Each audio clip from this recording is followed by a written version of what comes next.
کسی ایسے بچے کے ساتھ اٹھنا بیٹھنا شروع کر دیں جو امام مسجد ہے یا کسی حافظ عالم کا بچہ ہے یا کوئی اور اس طرح سے دین پہ چلنے والے یا تقوی اور ایمان والے لوگ ہیں، جب ایسے لوگوں کے ساتھ ہمارا بچہ اٹھنا بیٹھنا شروع کر دے تو پھر ہمیں ایک گھن سی آنے لگتی ہے، ایک نفرت سی ہونے لگتی ہے اور ایک کٹھن سا احساس ہونے لگتا ہے کہ ہمارا بچہ کس راستے کی طرف چل پڑا ہے۔ اور یہی وجہ ہے کہ دنیاوی محبتوں نے انسان کو غافل اور اندھا کر کے رکھ دیا ہے، اور دنیاوی محبتوں کی جستجو طلب اور موازنے کے لیے انسان بہت آگے جا چکا ہے۔ قرآن پاک کے اندر بھی ہے کہ ہم نے انسان کو ناشکرا، بے صبرا اور لالچی بنایا ہے، لیکن بات یہ ہے کہ اس دور کے اندر جو لوگ ان عادتوں سے ماورا ہیں، جو لوگ ان خاصیتوں سے بہت دور ہیں، تب وہ لوگ خوش قسمت انسان ہیں، وہ لوگ پرہیزگار ہیں، وہ لوگ تقوی اور ایمان والے ہیں، اور وہی لوگ صحیح معنوں میں فلاح پانے والے ہیں۔ یاد رکھیں کہ جو اگر ہم پیسے کی بات کر لیں تو پیسہ تو ایک ایسے کہہ لیں کہ پیسہ تو ایک پراسٹیٹیوٹ پہ بھی ہو سکتا ہے، پیسہ تو ایک کنجر خانہ کرنے والے مالک پہ بھی ہو سکتا ہے، پیسہ تو دنیا کی ایک گندے ترین انسان پہ بھی ہو سکتا ہے۔ ہمارا موازنہ جب اس گندگی کی طرف چلتا ہے تو پھر ہم اچھائی کے راستے سے ہٹ کے برائی کے راستے کی طرف چلتے ہیں۔ یہ جو دنیاوی چیزوں کی محبتیں ہیں، یہ جو مال و زر کی محبتیں ہیں، یہ محبتیں شیطانی طاقتیں ہیں، یہ محبتیں نہیں ہیں، یہ شیطانی طاقتیں ہیں، اور شیطانی طاقتوں کا جو کوشش ہے وہ یہ ہے کہ یہ انسان کسی طرح اس دنیا سے بہت دور، اس اللہ رب العزت کی یاد سے بہت دور چلا جائے، اور اتنا دور چلا جائے کہ اس کے دل سے بھی یہ خیال نکل جائے کہ اس کائنات میں، اس دھرتی پہ کسی اللہ رب العزت کی حکومت ہے، تاکہ اس کا ٹھکانہ میں جہنم کی آگ بنا دو۔ کیونکہ اس میں کوئی شک نہیں کہ شیطان انسان کا کھلا دشمن ہے، اور جب اس کائنات کی تخلیق ہوئی تو اللہ رب العزت نے کل 3 مخلوقیں بنائی، جس میں آگ سے شیاطین جنات کو، جبکہ مٹی سے انسان کو، اور نور سے فرشتوں کو، اور پھر مٹی سے بنے انسان کو حکم دیا کہ، اور پھر اس کے بعد جنات کو، یعنی کہ آگ سے بنے ہوئے چیز کو حکم دیا کہ تو مٹی کے بنے ہوئے انسان کو سجدہ کر، اور جس نہ کرنے پر وہ جو دشمنی کا سلسلہ تھا وہ اس دن سے چل پڑا، جس دن سے اللہ رب العزت نے شیطان کو ملعون قرار دے دیا کہ میرے حکم کی پاسداری نہیں رکھی۔ اس دن سے شیطان انسان کا کھلا دشمن ہے، اور جس کی کوشش یہ ہے کہ چاہے کچھ بھی ہو جائے، ہم نے انسان کو ہر قیمت پہ اللہ کی یاد سے غافل کرا دینا اور بہت دور لے جانا ہے۔ اور اس بات کا احساس کب ہوتا ہے؟ جب ہم موت کے بالکل قریب لگنے لگتے ہیں، جب سانس نکلنے لگتے ہیں، پھر انسان کو خیال ہوتا ہے کہ وہ کاش کہ میں نے پوری زندگی اپنی عیاشی میں گزار دی، اور کاش کہ مجھے تھوڑا سا بھی احساس ہوتا اس چیز کا کہ میں غلط راستے پر ہوں، تو میں شاید یہ کام نہ کرتا۔ لیکن اس وقت بہت دیر ہو چکی ہوتی ہے، اور اس وقت کچھ بھی پچھتانے کا فائدہ نہیں ہوتا۔ اللہ کی ذات نے انسان کو جو زندگی دی ہے وہ ایک بار دی ہے، جو خدا کی ذات کو یاد کر کے جائے گا تو وہ ہمیشہ کے لیے بقا کی زندگی کی طرف، خوشحالی کی طرف جا رہا ہے، اور جو خدا کی یاد سے غافل ہے، اللہ رب العزت کی یاد سے غافل ہے، وہ برائی کی طرف یا وہ جہنم کے آگ کے ایندھن بننے کی طرف جا رہے ہیں۔ اسی لیے ہمیشہ یاد رکھیں جو دنیاوی ترقیاں ہیں اس کو وقتی سمجھا جائے، جو دنیاوی حسب و نصب ہے اس کو وقتی سمجھا جائے، جو مال و دولت کی طاقتیں ہیں اس کو وقتی سمجھا جائے، جو اختیارات اور پاور کا استعمال ہے اس کو وقتی سمجھا جائے۔ اگر آپ لوگوں کے دل کے اندر اس غیر مخلوق سے ہونے کا احساس دل کے اندر آ گیا تو اس صورتحال کے اندر آپ نے شرک کیا، اور شرک بالصفات کیا، اور شرک بالصفات یہ ہے کہ آپ نے اللہ کو تو مانا لیکن اس کی صفات میں شرک کیا۔ اس کی صفات سے شرک کرنے سے مراد یہ ہے کہ میرا کام اس مال و دولت نے کر دیا، میرا کام اس پاور نے کر دیا، میرا کام اس اختیار نے کر دیا، میرا کام اس فلاں بڑے افسر نے کر دیا، میرا کام یہاں پاور پیسے دولت ان چیزوں سے ہو گیا، جس کا سوچ ہی اس سائڈ پہ چلی جائے اور جس کی سوچ یہاں سے ختم ہو جائے کہ اللہ رب العزت کی ذات نے سب کچھ کیا، تو خدا کی قسم وہ نقصان پہنچانے والوں میں سے ہیں، وہ اپنا نفع نہیں وہ نقصان کی طرف جا رہے ہیں۔ اسی لیے جو دنیاوی تقاضے ہیں ان کو وقتی سمجھنا، اور جو حقیقی تقاضے ہیں وہ یہی ہے کہ دنیاوی محبتوں سے غافل ہو کے اللہ رب العزت کی یاد کے اندر رہنا، وہ ایک حقیقی زندگی ہے۔ ہمارے معاشرے میں لوگ اگر تباہی کی طرف جا رہے ہیں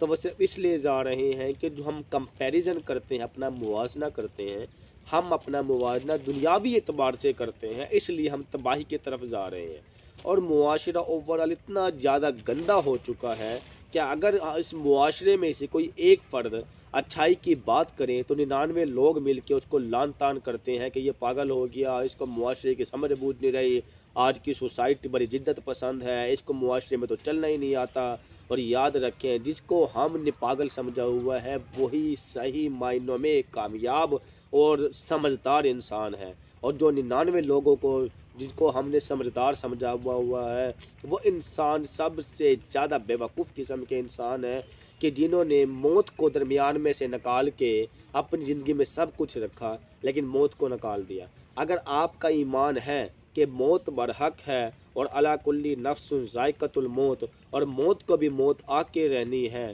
تو پھر مجھے یہ بتائیں کہ جب ہم اپنی زندگی کی پلاننگ میں سے موت کو نکال دیتے ہیں تو پھر اس کا انجام کیا ہوتا ہے؟ جب موت کو نکال دیتے ہیں پھر دنیاوی خواہشات میں ہم حد سے زیادہ بڑھ جاتے ہیں، اور پھر ٹھیکیدار بنتے ہیں دنیاوی محبتوں کے، اور پھر ٹھیکیدار بنتے ہیں کہ ہم نے اتنا زیادہ مال و دولت کو اکٹھا کر لیا، اور پھر ٹھیکیدار بنتے ہیں کہ ہم اتنے بڑے پراپرٹیوں کے مالک ہو گئے، اور پھر ٹھیکیدار بنتے ہیں کہ میرے پاس اتنی طاقت اور اختیارات آ گیا۔ تو یاد رکھیں، یہ مال و دولت، یہ طاقت، یہ اختیارات، یہ سب کچھ فنا ہونے کے لیے ہے، کیونکہ انسان کی جو موت کا ٹائم ہے وہ کسی سے منسلک نہیں ہے۔ اللہ رب العزت جس کو چاہے گا جب چاہے گا اس دنیا سے اٹھا لے گا۔ کسی کے پاس یہ ثبوت نہیں ہے کہ وہ بڑھاپے میں جا کے مرے گا، کسی کے پاس یہ ثبوت نہیں کہ وہ جوانی میں جا کے مرے گا۔ اللہ کی مرضی اور اختیار میں ہے کہ وہ چاہے تو ماں کے پیٹ سے اٹھا لے، وہ چاہے تو بچپن میں اٹھا لے، وہ چاہے تو جوانی میں اٹھا لے، اور وہ چاہے تو بڑھاپے میں اٹھا لے۔ تو مجھے یہ بتائیں کہ جب ہر چیز کو اللہ رب العزت نے اپنے اختیار میں کر رکھا ہے تو پھر ہمیں کس چیز کی ایگو ہے، ہمارے اندر کس چیز کی انا ہے، وہ کون سی طاقت ہے جو کہ ہمیں ان باتوں سے روکتی ہے، وہ کون سا ایسا نفس ہے جو کہ ہمیں ان باتوں سے غافل کیا ہوا ہے؟ وہ یقینی طور پہ وہ نفس، وہ طاقت، وہ شیطانی طاقتیں ہی ہیں جو کہ ہمیں تباہی کی طرف کھینچ رہی ہیں۔ کیونکہ مولانا اشرف علی تھانوی کے مطابق ان نفس کی 3 قسمیں، نفس امارہ، نفس مطمئنہ اور نفس لوامہ ہے، اور انسان جو شیاطین کا جو کام ہے وہ انسان کو نفس امارہ یعنی برائی کی طرف کھینچنے والا ہے، اور اللہ رب العزت کے جو رحمانی طاقتیں ہیں اس کی جو ڈائریکشن ہے وہ انسان کو نفس مطمئنہ یعنی اچھے کاموں کی طرف کھینچنے والا نفس ہے۔ تو یاد رکھیں، جس نے اپنے نفس کو غلاظت سے بچا لیا، اس کا مطلب اس بندے نفس امارہ سے بچا لیا، اس کا مطلب اس نے اپنے آپ کو اس دنیاوی محبتوں سے بچا لیا، تب وہ لوگ فلاح پانے والے اور کامیاب انسان ہیں۔ اگر آپ نے مقابلہ اور موازنہ کرنا ہے تو میرے نبی کی اس حدیث پہ مقابلہ اور موازنہ کریں کہ جس کے اندر کہا گیا ہے کہ تم میں کسی کو برتر نہیں، تم سب برابر ہو، اور ہر امیر غریب کوئی تم میں افضل نہیں ہے، اور تم سب ایک برابر ہو۔ اور نبی پاک صلی اللہ علیہ وسلم کی ذات نے سب کو بھائی بھائی کیوں کہا ہے، اور کہا ہے کہ ایک ہی صف میں کھڑے ہو گئے محمود و ایاز، نہ کوئی بندہ رہا نہ کوئی بندہ نواز۔ یعنی کہ جو دین کا جو پہلو ہے اس میں اتار چڑھاؤ کا کوئی کنسیپٹ موجود نہیں، اس میں کوئی تعلق موجود نہیں، اس میں سب مومن ہیں، اس میں سب بھائی ہیں، اس میں سب برابر ہیں۔ اگر کوئی افضل ہے اور اگر کوئی بڑا ہے تو پھر وہ صرف تقوی پر، وہ صرف ایمان پر، وہ صرف پرہیزگاری پر، وہ صرف عبادات پر، وہ صرف حسن اخلاق پر ہے۔ اور اگر یہ چیزیں ہمارے اندر نہیں ہیں اس کا مطلب ہم خسارہ پانے والوں میں سے۔ بات یہ ہے کہ ہم نے دین کو چھوڑ دیا اور دین کو چھوڑنے کے بعد ہم بہت زیادہ تباہی کی طرف جا چکے ہیں، اور یہ تباہیاں کھینچتے کھینچتے کھینچتے کھینچتے موت کو قریب لے آتی ہے، اور ایک دم سے انسان کے اوپر جب موت کا جھٹکا لگتا ہے تو اس کو ایک لمحے کے لیے یہ ریئلائز ہوتا ہے، ہائے کاش کہ میں اپنی زندگی کو دین کے راستوں پہ چلا لیتا، لیکن اس وقت کیا فائدہ ہے؟ موت سے پہلے موت کی تیاری کرنے کا فائدہ ہے۔ خدا را اپنے آپ کو بچا لے کہ یہ اچھا وقت ہے کہ آپ لوگ اپنے آپ کو تبدیل کر سکتے ہیں۔ یہ جو دنیاوی طاقتیں ہیں ان کے پیچھے بھاگنا بند کر دیں۔ ان کے پیچھے بھاگنے سے آپ کو صرف سٹریس، آپ کو انزائٹی، آپ کو ڈپریشن، آپ کو ذہنی خلفشاری، آپ کو پاگل پن کے علاوہ کچھ بھی نہیں ملنے والا۔ آپ سوچ سوچ سوچ سوچ سوچ سوچ ساری رات پریشان رہیں گے، آپ کے نصیب میں کچھ بھی حاصل ہونے والا نہیں۔ لیکن اگر آپ دل کے بادشاہ ہیں، اگر آپ کے دل میں اللہ رب العزت کی قربت ہے، اگر آپ کے دل میں نبی کے طریقے ہیں، تو یاد رکھیں آپ بادشاہ ہیں، آپ بادشاہ ہیں، اور آپ بادشاہ ہی رہیں گے ہمیشہ۔ فقیر وہ نہیں ہوتا جس کے پاس پیسہ نہیں، فقیر وہ ہوتا ہے جو ذہن کا فقیر ہے۔ بادشاہ وہ نہیں جس کے پاس سلطنت ہے، بادشاہ وہ ہوتا ہے جو دل کا بادشاہ ہے۔ میری دعا ہے کہ اللہ رب العزت آپ کو دل کا بادشاہ بنائے۔ اگر آپ دل کے بادشاہ ہیں تو کبھی آپ مار نہیں کھا سکتے۔ خدا را ان رستوں سے نکلے کہ کون کتنا دنیاوی اعتبار سے آگے ہیں، یہ دیکھیں دین کے اعتبار سے کون کتنا آگے ہے۔ آپ نے اچھوں کا مقابلہ کرنا ہے، آپ نے گندوں کا مقابلہ نہیں کرنا۔ دنیاوی محبتوں میں ساری چیزوں میں گندگی ہے، اور دین کے تقاضوں میں ہر چیز میں اچھائی ہے۔ اور ایک بات میں آخری بات ختم کرنے لگا ہوں، اگر آپ کی سمجھ میں آ جائے تو میری آج کی ویڈیو کا حق ادا ہو جائے گا، اور وہ یہ ہے، یاد رکھیں آپ جتنا بھی بھاگ لیں، جتنا بھی بھاگ لیں، جتنا بھی بھاگ لیں، آخر انجام کیا ہوتا ہے؟ سچائی جیت جاتی ہے، جھوٹ ہار جاتا ہے۔ آخر انجام کیا ہوتا ہے؟ ایمان جیت جاتا ہے اور بے ایمانی ہار جاتی ہے۔ آخر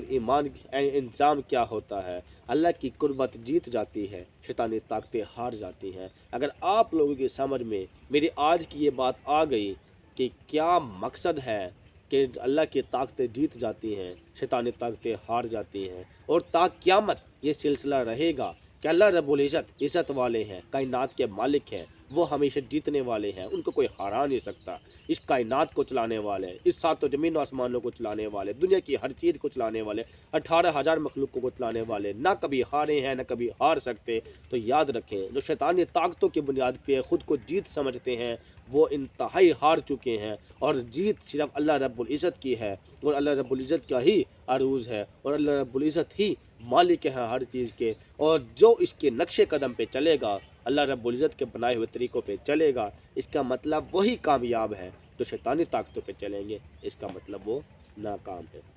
مجھے امید ہے کہ یہ باتیں آپ کو اچھی لگی ہوں گی، یہ باتیں آپ کی زندگی میں بہت ساری تبدیلیاں لے کے آئیں گی، اور اس ویڈیو کو سننے کے بعد آپ کے دماغ کافی حد تک صاف ہو چکے ہوں گے کہ کن چکروں میں، کن چیزوں میں، کن لذتوں میں، کن عیاشیوں میں آپ لوگ پڑے ہوئے ہیں۔ چھوڑ دیں ان چیزوں کو، موت کی فکر کریں۔ ہم کسی ویڈیو میں آپ کو یہ بھی بتائیں گے کہ موت کی سختیاں کیا چیز ہوتی ہے، اور موت کیسے آنی ہے، اور موت آئے گی تو انسان کے اوپر کیا کچھ معاملات ہوں گے۔ مجھے امید ہے کہ اب تک کی یہ ویڈیو آپ کو اچھی لگی ہوگی۔ اگر یہ ویڈیو آپ کو اچھی لگی ہے تو آپ لوگ اپنے دوستوں کے ساتھ شیئر کریں، ہمارے چینل کو لائک اور سبسکرائب کریں، اور بیل آئیکن کو دبائیں تاکہ بر وقت آپ لوگوں تک ہماری تمام ویڈیو موصول ہوتی رہے۔ اس کے ساتھ ہی اجازت دیجیے گا، اللہ حافظ۔